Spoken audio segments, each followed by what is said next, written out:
Olá, bem-vindo ao canal Marcos Horácio. A gente já está aí numa caminhada, a gente já começou o curso e a gente está conversando sobre o Barroco.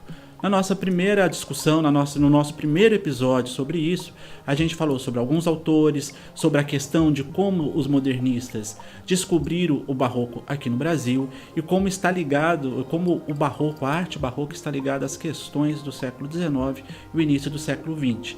Hoje a gente conversa um pouquinho mais sobre isso, né? A gente, o tempo todo estilo de arte, o nome que ele tem, as referências que são dadas a ele, sempre vem depois. Sempre vem um século depois, décadas depois, às vezes muitos séculos depois, que fica por conta do olhar que aquele mundo contemporâneo, aqueles homens, aquelas mulheres vão ter sobre o passado. E é a nossa questão justamente aqui. A gente já viu que o Barroco aqui no Brasil está muito ligado às questões dos modernistas. Então, era um pessoal que procurava a questão das raízes aqui no Brasil, estava ligado à arte moderna no século XX e eles queriam construir um país. Nesse momento é que se descobre o Barroco e principalmente o Barroco Mineiro. E é assim que eles os vão chamar. Mesmo que seja coisa diferente, mesmo que mais tarde a gente tenha discussões diferentes sobre isso, hoje a gente já está num outro patamar sobre essa discussão no Barroco, mas quem funda isso no Brasil, quem quer falar sobre isso e quem está preocupado com isso, são os modernistas.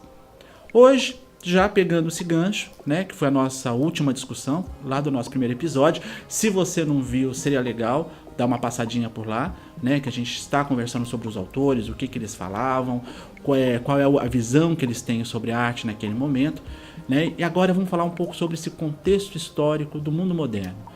Por que será que o início do século XX e também pensando no final do século XIX, ele quis buscar essa arte que estava lá no século XVII e que nem nome tinha? Vamos pensar um pouco sobre isso. O mundo contemporâneo ele é muito controverso. Quando a gente o pensa, esse mundo contemporâneo que a gente está hoje, por exemplo, ele começa justamente, isso é uma maneira oficial de dizer isso em história, em 1789 com a Revolução Francesa. Mudou-se a política, essa mudança política vem muito em razão de uma mudança econômica, e essas duas mudanças transformaram o que veio depois, as décadas, os homens, o pensamento, a maneira de se educar, a maneira de fazer política, a maneira de se comprar e vender coisas, a maneira de enxergar o mundo. Então, por isso que nesse momento a gente chama de Revolução Industrial e de Revolução Francesa. Lembrando, como a gente disse há pouco, 1789, Revolução Francesa, e mais ou menos 1780, não tem uma data definida para isso, a Revolução Industrial na Inglaterra, que muda a questão econômica. Quando a gente pensa nas mudanças econômicas, a gente está falando de um mundo que está saindo do absolutismo, daquele capitalismo mercantil, numa coisa ligada ao comércio, era assim que se produzia dinheiro, com os descobrimentos, as colônias, e de uma hora para outra esse dinheiro é produzido pela industrialização. É produzir mercadorias que faz com que essa sociedade produza riqueza. É isso que a gente está falando sobre as revoluções. Se muda, se tem uma mudança muito drástica, a gente precisa pensar principalmente na questão do trabalho. Se a gente está passando de um momento comercial, mercantil, para um momento que a máquina faz o serviço, então a gente está pensando numa mudança muito drástica e muito grande. Não é isso? Então muda a nossa rotina, muda o nosso horário de acordar, o nosso horário para dormir, o nosso tempo livre, com quem a gente pode se encontrar, se a gente pode viajar, se a gente não pode.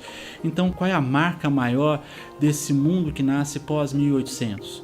É um mundo onde a gente está sendo regido pela máquina, o mundo rural começa a circular em torno dessa máquina. Quando eu falo máquina, são as indústrias que estão nas cidades, e a gente vai ter esse ritmo de vida parecido mais ou menos com o que a gente tem hoje, e similar em muitos pontos, porque eles começaram exatamente aí. Então a gente tem um inchaço muito grande das cidades, as pessoas estão indo para as cidades, porque é lá que as fábricas estão. Por conta disso, a gente tem mais gente do que emprego, Então a gente tem um nível de violência muito alto. Então o século XIX é de uma transformação muito grande. E aí é quando a gente vê na história a questão do ateísmo, né? A sociedade ocidental inaugura uma coisa muito diferente, que é isso, que é pensar um mundo sem Deus. Porque agora é um mundo material, né? É um mundo do dinheiro, é um mundo se você tem ou se você não tem. É nesse momento que é dessa Europa que está se transformando de uma maneira muito rápida, e essa transformação que vai dar nas duas guerras mundiais por conta de disputa de mercado, não é isso? A gente está falando de grandes elites, a elite inglesa, a elite francesa, a elite alemã, né? A gente está falando da elite italiana, né? A gente está falando de burguesias, né? Elas são, né? são as burguesias que inauguraram esse mundo industrial, que estão brigando entre si. Por conta disso, a gente tem um mundo muito conflituoso. Quando esses homens que estão vivendo esse final dos 1800, o começo do século XX, com a Primeira Guerra Mundial em 1914, Segunda Guerra Mundial, né, já em 1939, tentando resolver as questões da primeira, porque as questões não foram resolvidas, as disputas continuam, a vida continua a mesma, as cidades inchadas, a sensação de desemprego muito grande, a violência constante, e a violência é muito clara por conta das guerras, e é uma guerra também industrializada e também mecanizada. A sensação que se tem nesse momento é que a vida perdeu o sentido. Esse mesmo mundo que tem um ateísmo muito forte por conta disso tudo que acontece, cadê Deus? Né? Onde está Deus por detrás disso? Né? Será que isso tudo que acontece é de Deus? Será que ele existe? Né? Talvez não. Vai ser exatamente nesse mundo de conflitos que a gente está conversando agora, né? Dessa presença da máquina, de perceber que a máquina também é capaz de matar, não é isso? Que a gente vai ver uma crise muito grande no século XIX e no século XX. Né? Viver no mundo contemporâneo é viver na crise. Então a gente vai ver que até as artes elas vão mudar por conta disso. A gente tem a invenção da fotografia, por exemplo. Né? A pintura, né, ela praticamente perde sentido, porque se pinta, né, porque você quer se ver retratado nela, ou a paisagem, seja o que for. Chega nesse momento, não tem mais essa necessidade. Né? A foto faz esse tipo de coisa. O que a gente pode ver nesse momento é um homem tentando entender o mundo que ele vive, né? Um artista querendo se colocar perante esse mundo, que quebra as regras tradicionais da arte. Ele não tem mais obrigação de pintar certinho, de fazer conforme sempre se fez. Ele quer provocar.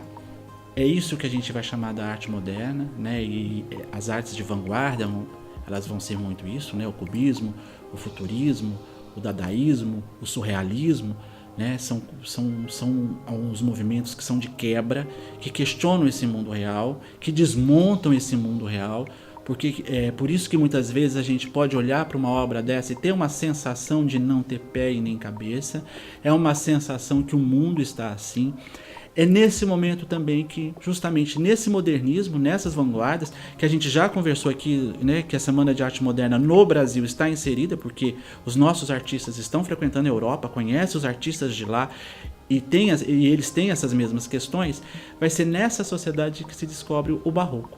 Porque quando se olha para aquela arte do século XVII, do século XVIII, também se descobre um homem em crise.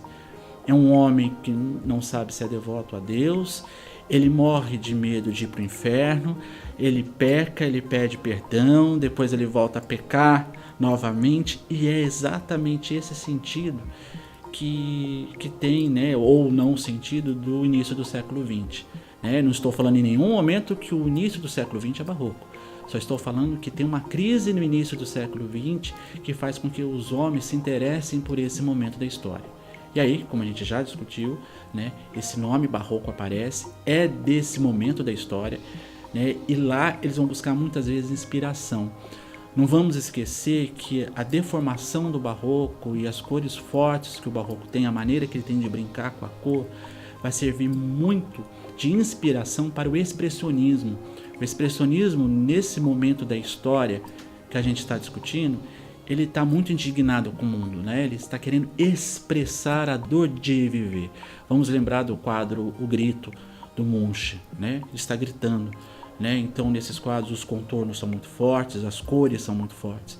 Quando eles olham para esse barroco, que eles estão dando esse nome, né? Eles estão olhando para o século XVII, estão vendo o Caravaggio, né? Eles estão vendo Rubens, principalmente, que história com as cores, né? O claro e o escuro, aquela coisa toda, vai servir muito de exemplo para esse homem do início do século XX. Então, o que a gente precisa pensar a partir de agora? Né? Que toda essa indagação que a gente tem sobre o barroco é uma indagação que começa no século XX, que é uma indagação que tem a ver com a sociedade contemporânea, né? Que tem a ver com as nossas dores, com as nossas angústias desse momento da história que para alguns autores está aí até hoje, né? A gente não achou ainda o nosso local no mundo. Né? Esse mundo ateu também faz com que a gente seja muito religioso, não mais no sentido tradicional da palavra, né? Mas a gente busca o esoterismo, a gente busca a nossa maneira de entender Deus, né? Vai ficar uma coisa muito pessoal. Então aquelas pessoas é como se elas tivessem muito o que ensinar pra gente. Então esse é o nosso caminho a partir de agora. Então a gente tem que saber que são indagações nossas, é a gente que está olhando para esse passado, é a gente que está dando nome para um passado que não tinha nome, eles não se chamavam assim. Então nunca a gente pode perder o nosso ponto de vista, né? A gente criando esse momento da história e colocando coisas neles, né? Buscando, aliás, coisas neles que a gente talvez tenha hoje, se identificando com eles. Ok? Então, se está tudo legal, se você está curtindo a nossa conversa, se você quiser saber mais, deixa o seu recado, faça as suas questões, né? Coloque aqui o seu like para a gente saber que o nosso caminho está correto e a gente se vê então no próximo episódio. Até lá!